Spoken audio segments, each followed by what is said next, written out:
बिस्मिल्लाहिर्रहमानिर्रहीम। मैं हूं असद खरल और आप देख रहे हैं मेरा यूट्यूब चैनल। नाज़रीन,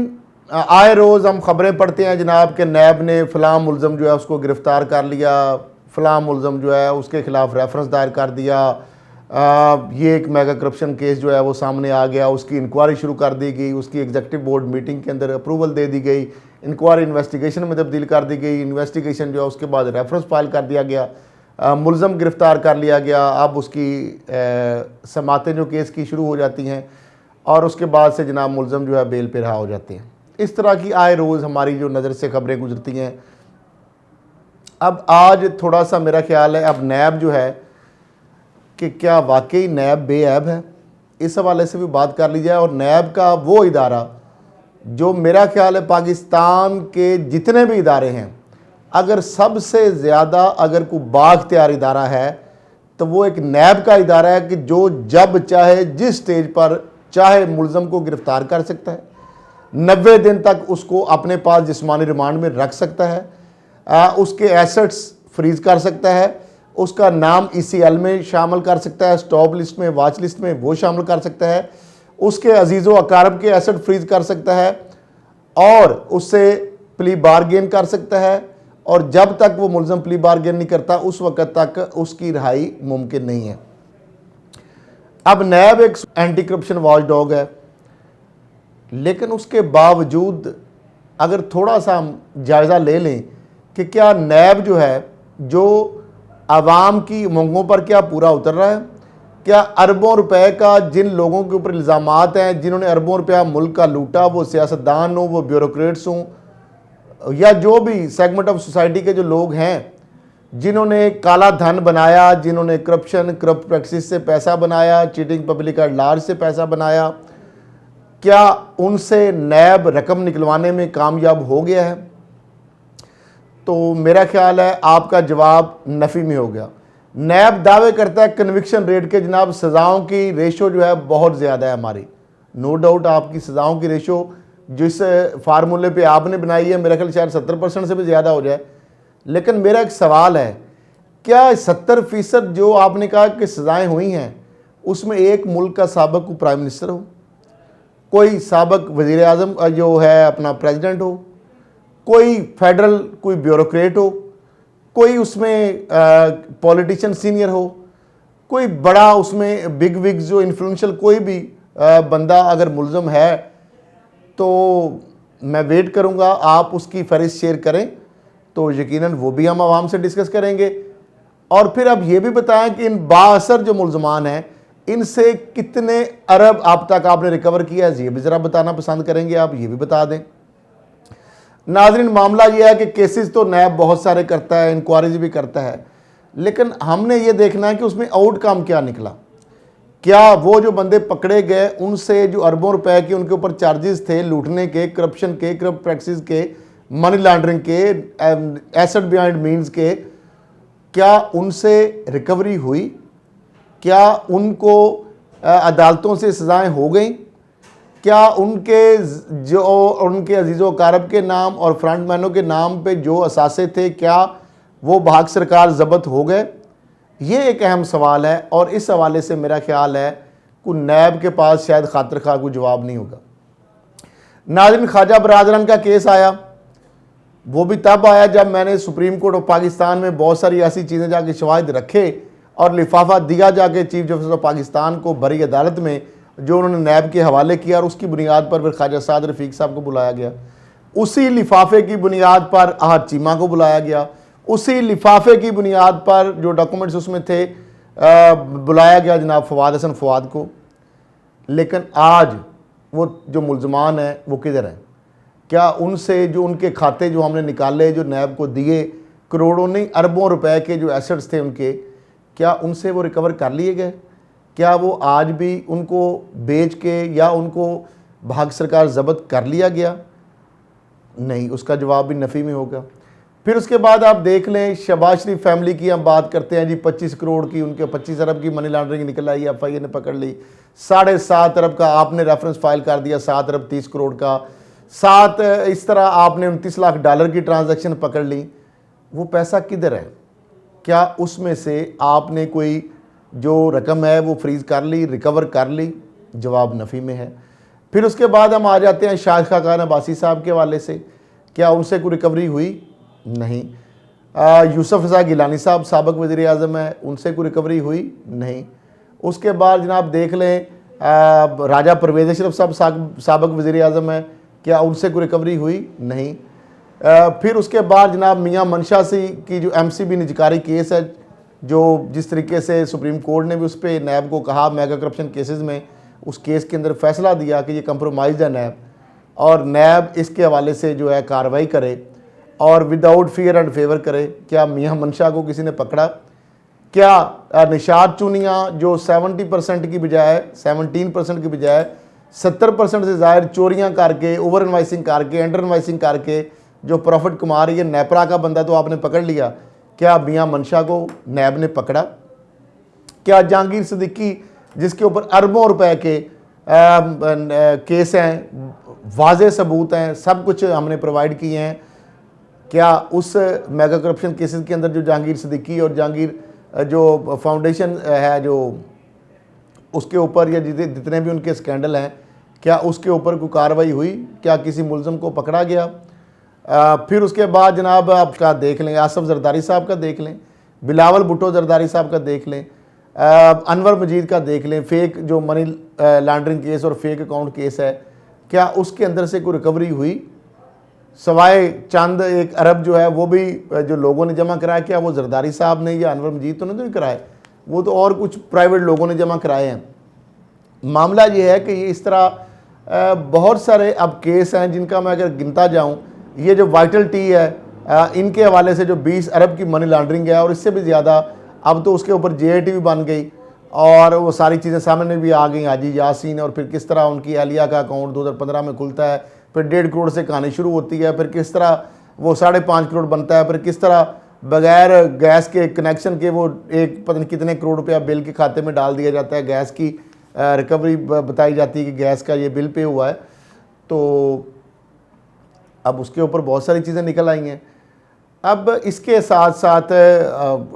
जो IG सिंध थे जेल खाना जाद नुसरत मंगन साहब, उसके हवाले से तमाम तर तफसीलात नैब कराची में पड़ी हुई हैं, लेकिन उसके ऊपर कोई हाथ डालने के लिए तैयार नहीं है। मोहम्मद अली शाह जो बदनाम ज़माना करप्ट अफसर है, जिसके ऊपर नैब में ऑलरेडी केसेस पड़े हुए हैं, इंक्वायरीज पड़ी हुई हैं, सुप्रीम कोर्ट ऑब्जर्वेशन सख्त उसके ऊपर दे चुकी है, सरकारी ज़मीनों अरबों रुपए का वो हेर फेर में मुलवस है, आज भी वो कराची के अंदर DC लगा हुआ है, उसको कोई पूछने वाला नहीं है।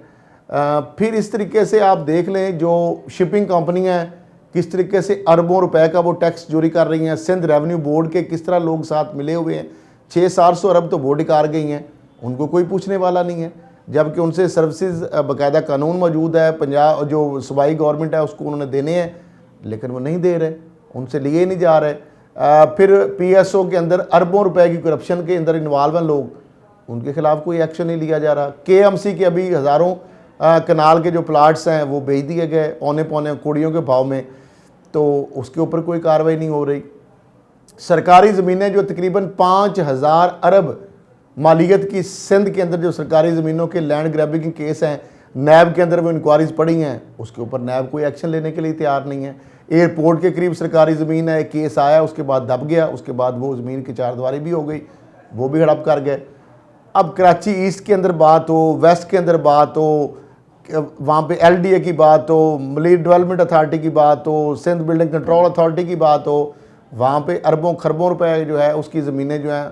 वो हड़प कर ली गई, उनके अफसरों के अरबों करोड़ों रुपए के हिसासे हैं। सिंध का रेवेन्यू बोर्ड देख लें, इस तरीके से वहाँ पे जो लूटमार है, जो सिंध लैंड यूटिलाइजेशन और ये सारे जो अफसरान हैं उसके, सिंध की एंटी करप्शन जो है वो एंटी करप्शन बनी हुई है। जो नैब केस अगर करना चाहता है, सीरियस होता है, किसी मुलज़िम के खिलाफ कार्रवाई करना चाहता है, तो उसके ऊपर जनाब रिकॉर्ड उठा के एंटी करप्शन ले जाती है, ताकि जवाब बनाया जाए नैब को, ताकि रिकॉर्ड ना दिया जा सके, ताकि उनके जो लगाए हुए अफसरान हैं, जो चहेते हैं, जो माल बनाने वाले हैं और कमाऊ पूत हैं, उनके खिलाफ कार्रवाई अमल में ना आ सके। तो मामला ये है कि बहुत सारे तो ऐसे केसेस हैं कि सुप्रीम कोर्ट ऑफ पाकिस्तान में जिस तरह मेगा करप्शन केसेस हैं, उसके अंदर सुप्रीम कोर्ट ऑफ पाकिस्तान ने अलाउ किया है, जिसमें MCB निजकारी का केस भी शामिल है 179 मेगा करप्शन में केसेस में। उन्होंने ना सिर्फ फैसला लिखा कि नैब जो है वो इंडिपेंडेंट लगता है नहीं है, और कंप्रोमाइज़ है, और चेयरमैन नैब को उस वक्त जो कमरुज़्ज़मान चौधरी उनको बुलाया गया था वक्फे के बाद, और उसके बावजूद उन्होंने कहा कि इवन के प्रोसिक्यूटर जनरल के बाद चेयरमैन नैब जो है वो भी इस इंप्रेशन को ज़ायल नहीं कर सकते, तासर को नहीं कर सके, इसलिए उनका विदाउट फियर एंड फेवर वो 179 केस जो है 179 में उसके ऊपर जो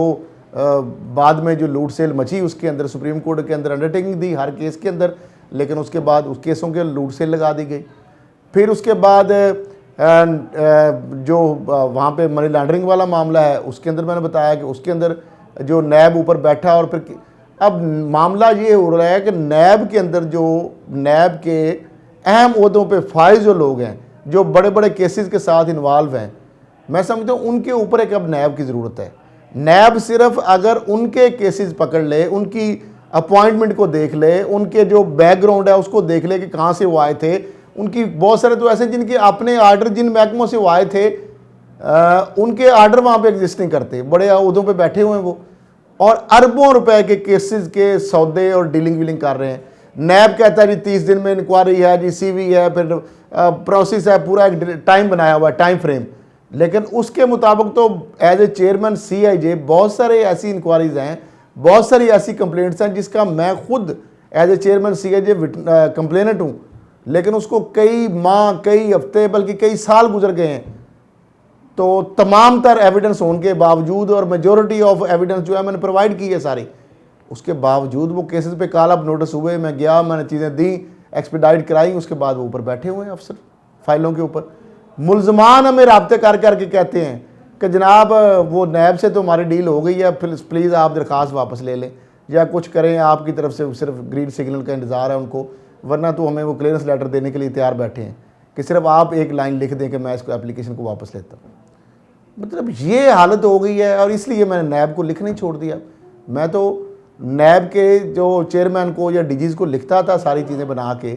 और इस पर कई इंक्वायरीज हैं, तकरीबन मोर दैन 200 इंक्वायरीज हैं जो चेयरमैन CIJ के तौर पर जो पेंडिंग मुख्तलिफ चैप्टर में पड़ी हुई हैं ब्यूरोज़ में, लेकिन जो उनके साथ अशर हो रहा है और जो डीलिंग वीलिंग का बाजार एक गर्म है, एक लूट सेल लगी हुई है वहाँ पे, और मुलजमान जो है उनसे मुंह मांगे पैसे लेके तो उन फाइलों को दबा के बैठा हुआ नैब। मैं बहुत सारे ऐसे नैब के अफसरान के बारे में, चेयरमैन नैब अगर मेरे सामने बैठें तो उनके सामने मैं एविडेंस रख सकता हूँ कि उनके कितने करोड़ों नहीं कितने अरबों के असासे हैं जो उनके नाम के अलावा उनके अजीज़ो कारब, उनके फ्रंटमैन, उनके और किन के कहाँ पे मुलाजम है, किसी की कहीं बहन है, किसी का बेटा है, किसी का भाई है, कहाँ कहाँ किन किन मुलजमान बासर जो है उनके पास वो मुलाजमतें कर रहे हैं, एक ब्राइब के तौर पर उनकी पर्क्स एंड प्रिविलेज जब मुँह मांगे में ले रहे हैं। तो बहुत सारे ऐसे जो आपके अफसरान हैं उनके जो ना सिर्फ यहाँ पे बल्कि बैरून मुल्क उनके कारोबार हैं, मुख्तलिफ नामों से उनकी कंपनियाँ बनी हुई हैं, उनके कई घर जो है आप मुलजमों से लेके बना रहे हैं, कई प्लाट लिए हुए हैं, कई ज़मीनें हैं, लंबा चौड़े खाते हैं। तो अब मामला ये है कि ये वो सारी जो चीज़ें हो रही हैं, इसके अंदर एक और केस भी है, सुप्रीम कोर्ट ने 3-4 केसेस के अंदर तो सुप्रीम कोर्ट ने मेरे केसेस के हवाले से उन्होंने बाकायदा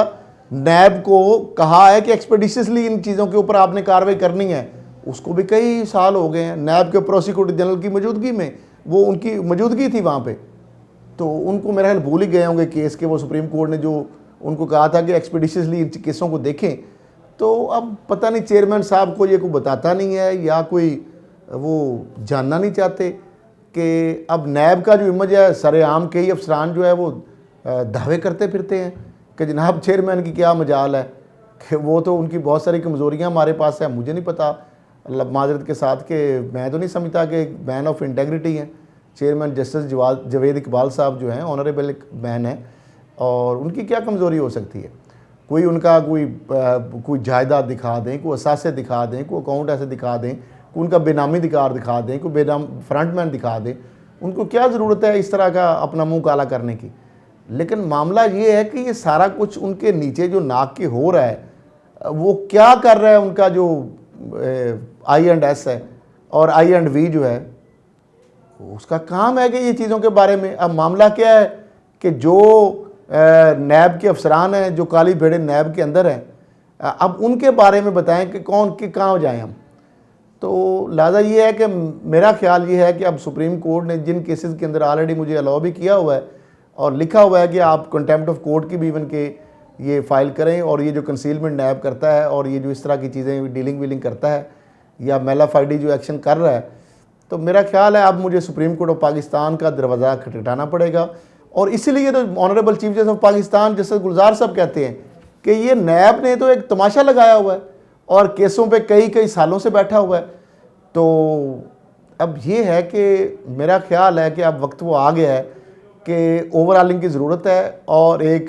जो इदारा है उसके अंदर जो काली भेड़ें हैं उनको उसके लॉजिकल एंड तक अब ले जाना ही पड़ेगा, ताकि जो अरबों रुपए के जो केसेस हैं जो उनके सौदे हो रहे हैं, ताकि वो सुप्रीम कोर्ट के सामने मैं रखूँगा कि जनाब ये वो सबूत हैं, ये वो केसेस हैं, ये वो इंक्वायरियाँ हैं, ये वो इन्वेस्टिगेशन है। इनसे पूछा जाए सिर्फ नैब से कि जनाब इसके ऊपर आपने क्या किया है, जबकि आपने सुप्रीम कोर्ट के अंदर अंडरटेकिंग भी दी, उसके बावजूद आपने डेडलाइनें जो हैं खुद आपने सेट की, उसके बावजूद आपने अब तक क्या किया है, क्या पेशरफ्त इसके ऊपर हुई है। तो फिर वहाँ पे अगर नैब की अगर कोई बैशिंग होती है, रोज़ ही होती है, कौन सा कोई नया जाके करना है, तो फिर भुगतें अपने अमाल का जवाब दें। आप खुद हैं, हम तो आपको डिफेंड नहीं कर सकते। कहाँ कहाँ आपको डिफेंड करें, बहुत सारी चीज़ें हम, अब मैं क्या खोलूँ चीज़ें और क्या मैं दिखाऊँ आपको यहाँ पे कि कौन कौन से आपने अफसर ने कौन सा केस कितने में बेचा है और किस किस इंक्वायरी के ऊपर, इन्वेस्टिगेशन के ऊपर वो बैठे हुए हैं, क्या क्या रिलीफ दिए जा रहे हैं, किस किस को जो फंसाया जा रहा है और किस किस को छोड़ा जा रहा है, असल मुलजमान जो है उनके साथ किस तरह डीलिंग हो रही हैं, और जिनका दिल करता है उनके खिलाफ जनाब आप चढ़ दौड़ते हैं। तो अब मामला ये है, इनाफ इज़ इनाफ चेयरमैन साहब। ये सारी जो चीज़ें हैं ना, सिर्फ आप चेयरमैन CAJ के तौर पर जो आपके सिस्टम के ज़रिए आप मंगवाएंगे ना अगर,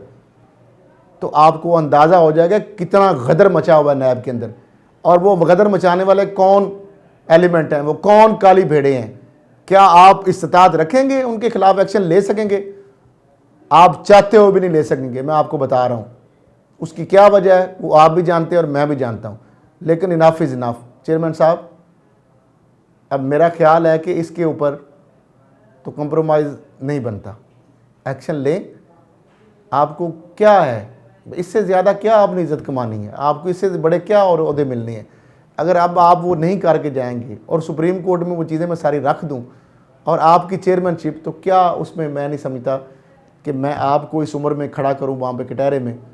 और आप जवाब देते फिरें और आप अपने जो गंदे अंडे नीचे हैं उनके लिए आपको एक बदनामी का सामना करना पड़े। ऑलरेडी अपोजिशन तो चाहती है नैब बंद हो, तो ये मैं सारी चीज़ें अगर उनको दे दूँ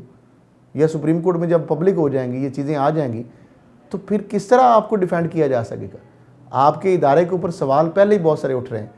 तो प्लीज़ खुदारा, आप अगर आप चाहते हैं कि आपकी इंटेग्रिटी उसके ऊपर हरफ ना आए, तो ये सारी चीज़ें जो है इसके ऊपर फौरी तौर पर एक्शन आपको लेने होंगे। और हाउस इन ऑर्डर जो है ना, वो आप ही कर सकते हैं और उसके लिए आपको अब कदम ये उठाना पड़ेगा। अगर नहीं उठाएंगे तो अल्टीमेटली फिर मैं जब जाऊंगा सुप्रीम कोर्ट में तो फिर सारी चीज़ें खुलेंगी और उसके बाद जो कालक नैब के मुंह पे मली जाएगी, फिर उसका मैं कुछ नहीं कर सकता। फिर वो ज़िम्मेदार फिर आप ही होंगे। मेरा काम था आपकी चीज़ें सामने, आपको बहुत सारी चीज़ों का इल्म है या शायद नहीं होगा, मैं तो बेनिफिट ऑफ डाउट देता हूँ आपको। आप चेक करा लें, अगर कुछ चीज़ें नहीं मिलेंगी आपको, आप कह दें कि ये सब मैं गलत कह रहा हूँ, मैं माफ़ी मांगूंगा पूरी कौम से, आपसे भी। तो लेकिन अगर ये चीज़ें पता भी है आपको या आपको पता चल जाएगा, उसके बावजूद भी आप एक्शन नहीं लेंगे, तो फिर क्या मेरा हक़ नहीं बनता कि मैं फिर जाके अदालती उज़्मा का दरवाज़ा खटखटाऊँ और उनके ऑर्डर की कंप्लाइंस करते हुए मैं कंटेम्प्ट ऑफ कोर्ट और बाकी जो चीज़ें हैं वो जाके उनके सामने रखूँ कि जनाब ये है नैब की कारकर्दगी, कि आपके अहकामात के बावजूद नैब ये गदर मचा रहा है। तो आज के लिए इतना ही। अल्लाह हाफिज़।